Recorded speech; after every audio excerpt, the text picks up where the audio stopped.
नमस्कार दोस्तों, आप सभी को विजयदशमी की हार्दिक हार्दिक शुभेच्छा। विजयदशमी दशहरा यानी कि विजय का उत्सव।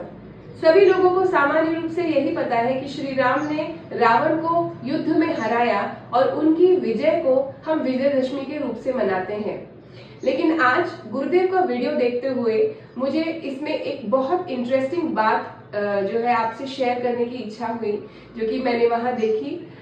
10 इंद्रियां जो हमारी हैं, ये 10 सिर का रावण जिसका वध किया श्री राम ने, वो 10 सिर वाला रावण बहुत पहले मर चुका है।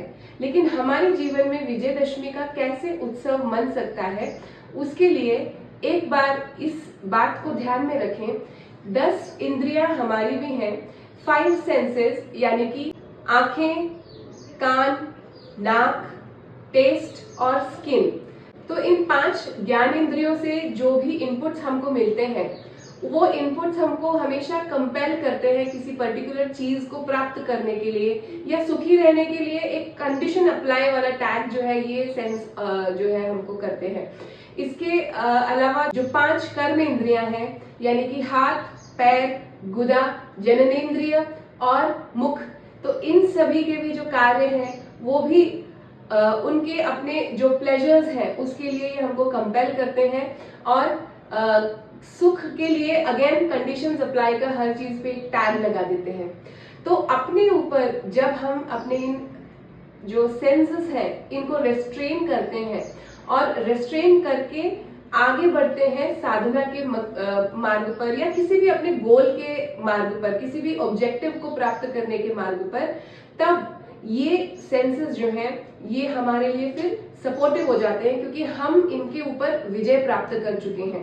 तो 9 दिन, जब नवरात्रि के 9 दिनों में एक व्यक्ति साधना करता है, भूखा रहता है, अपने जितनी उसकी कैपेसिटी है उसके हिसाब से तप करता है, तो 10वें दिन इन सभी तपों के फल के रूप में उसको विजय प्राप्त होती है। उसको अंदर से ये कॉन्फिडेंस आता है कि मैं इन सेंसेस के ऊपर डिपेंडेंट नहीं हूँ, ये सेंसेस मेरे ऊपर डिपेंडेंट है, मेरे ऑब्जेक्टिव के लिए इन सेंसेस का एग्जिस्टेंस है, मेरा एग्जिस्टेंस इनके कंफर्ट के लिए नहीं है। और यही फीलिंग जो है, यही विजयदशमी का बेसिक एसेंस है। विजयदशमी का जो दिन है इसको विद्यारंभ का भी दिन बोलते हैं। तो बेसिकली जब हमारी ये ईगो और ये जो हमारा आइडेंटिफिकेशन विद दिस सेंसेस का जो जो पुराना एक माइंडसेट है, इस माइंडसेट को कन्वर्ट करके जब हम अपने ऊपर सेल्फ डिसिप्लिन, सेल्फ रेस्ट्रेंट के ऊपर जब हम काम करते हैं, तब जाके हमारा नॉलेज को ग्रास्प करने का जो एक पाथ है, जो स्पिरिचुअल जर्नी है, वो शुरू होती है। और अष्टांग योग में भी जो यम और नियम है, ये सब कुछ जो हमने डिस्कस किया है ये उसी के अंतर्गत आते हैं। और यम और नियम ये फर्स्ट स्टेप्स हैं योग के। जी हाँ, आसन और प्राणायाम, ये जो हम पॉपुलरली योग को जानते हैं, इसके पहले यम और नियम आते हैं। तो आज के लिए बस इतना ही। एक बार फिर से आप सभी को विजयदशमी की अनेकों शुभेच्छा, और ईश्वर करे कि हमें भी जल्दी ही हमारे अंदर के जो ये शत्रु हैं उनके ऊपर विजय प्राप्त हो और हमारा भी विद्यारंभ हो। धन्यवाद।